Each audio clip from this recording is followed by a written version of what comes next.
Bonjour à tous et à tous, bienvenue sur la chaîne Phénoménal Catch et on se retrouve aujourd'hui pour un nouvel épisode de Ciné Catch.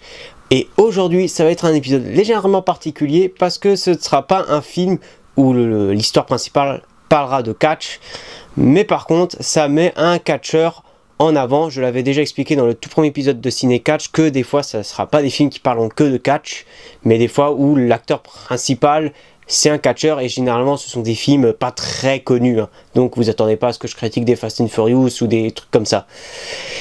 Et vu qu'on est au mois d'octobre, bah je me suis dit que ce serait tout simplement l'occasion de vous parler d'un film d'horreur et ce n'est nul autre que Sid No Evil. Sid No Evil du coup raconte l'histoire de détenus qui sont mêlés à un projet de réinsertion et ce projet c'est en fait rénover un hôtel pour en faire des logements pour SDF. Sauf que gros problème, il semblerait qu'un tueur en série se trouve également dans cet hôtel et que ce dernier se déplace à travers des passages secrets tout le long de l'hôtel. Et ce dernier va d'ailleurs faire une fixette sur l'une des jeunes détenues. Et on va un peu suivre tout ce monde qui vont un peu tenter de survivre à travers cet hôtel. Bon, mon avis sur Sid No Evil, c'est tout simple. C'est un film d'horreur plutôt sympathique. Mais c'est pas le plus grand film d'horreur de tous les temps. C'est assez cliché, c'est clairement un slasher assez inspiré des slashers des années 80-70. Mais bon, sincèrement, on se doute de comment va sûrement finir le film. Je veux dire, la révélation de fin sur le personnage de le tueur dans le film, pourquoi il tue des gens, elle sort un peu de nulle part. On sent que voilà, ils étaient un peu en panne au niveau du scénario. Ça n'empêche que le film reste plutôt sympathique dans l'ensemble. Un autre problème, c'est aussi que le fait que les personnages principaux sont de base des criminels et que certains sont un peu présentés un peu comme des salauds. C'est vrai qu'on a un peu du mal à s'attacher à eux, mais bon, ça fait plus ou moins le taf, les acteurs sont pas trop mauvais. Mais bon, voilà, vous attendez pas non plus à un immense film d'horreur, ça reste un truc assez sympathique à voir entre amis, mais bon, sans plus. Le film est réalisé par Gregory Dark, un illustre inconnu qui est surtout principalement connu pour avoir réalisé plusieurs clips dans les années 90, début 2000, et ça se sent énormément sur la réalisation, notamment quand il y a souvent des fois beaucoup de flash dans le film, c'est assez dérangeant, ou alors des gros plans sur les têtes des personnages qui des fois ça sort un peu de nulle part, enfin c'est assez bizarre. Il est aussi connu pour avoir réalisé des films érotiques. Et c'est globalement tout ce qu'il a fait. Sid No Evil, en fait, c'est littéralement son seul gros film, en fait. Dans le rôle du tueur, on retrouve nul autre que le catcheur Kane. Et je dois dire que sa performance est assez incroyable dans le film. Déjà, je trouve que Kane de base, c'est un catcheur qui est ultra terrifiant, surtout à l'époque où il n'avait pas son masque. Alors pas à l'époque de The Authority, ça c'était pas non plus ouf. Mais à l'époque, justement, Génération Catch Attack, moi je trouve que Kane était terrifiant à l'époque. Enfin, en tout cas, moi je me souviens de la rivalité Undertaker Kane en 2010 et Kane me faisait flipper. Et dans ce film, il est vraiment terrorisant.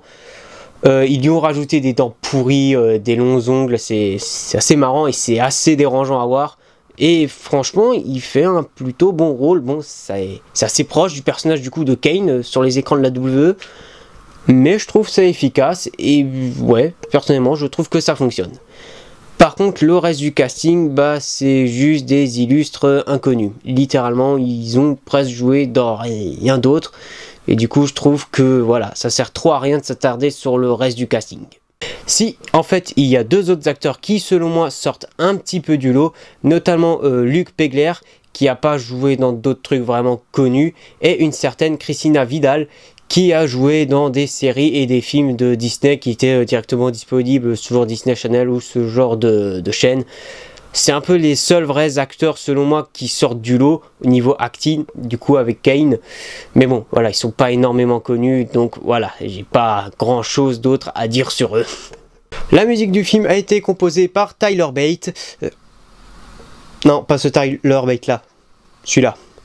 Ce Tyler Bate là est en fait un compositeur de musique de film.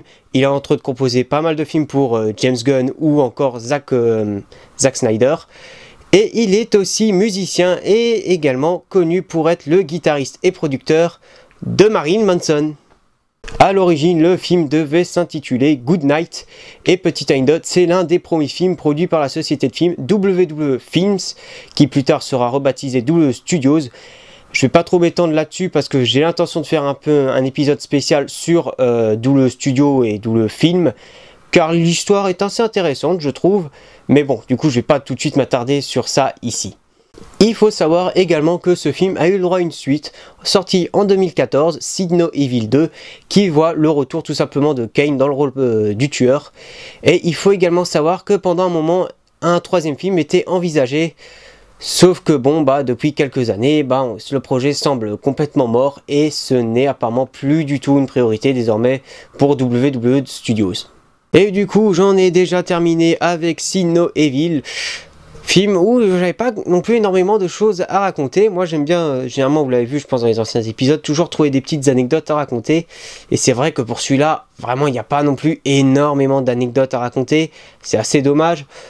J'ai l'impression un peu massacré le film quand j'ai un peu parlé de mon avis dessus.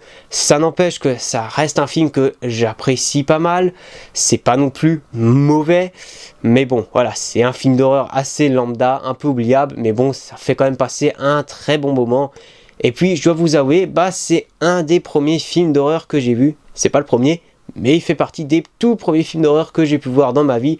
Donc, j'ai quand même un léger lien affectif avec ce film. J'espère néanmoins que cette vidéo vous a plu. Si ça vous a plu, du coup, abonnez-vous, likez, partagez, commentez, tout blablabla. Vous connaissez la chanson. Ciao!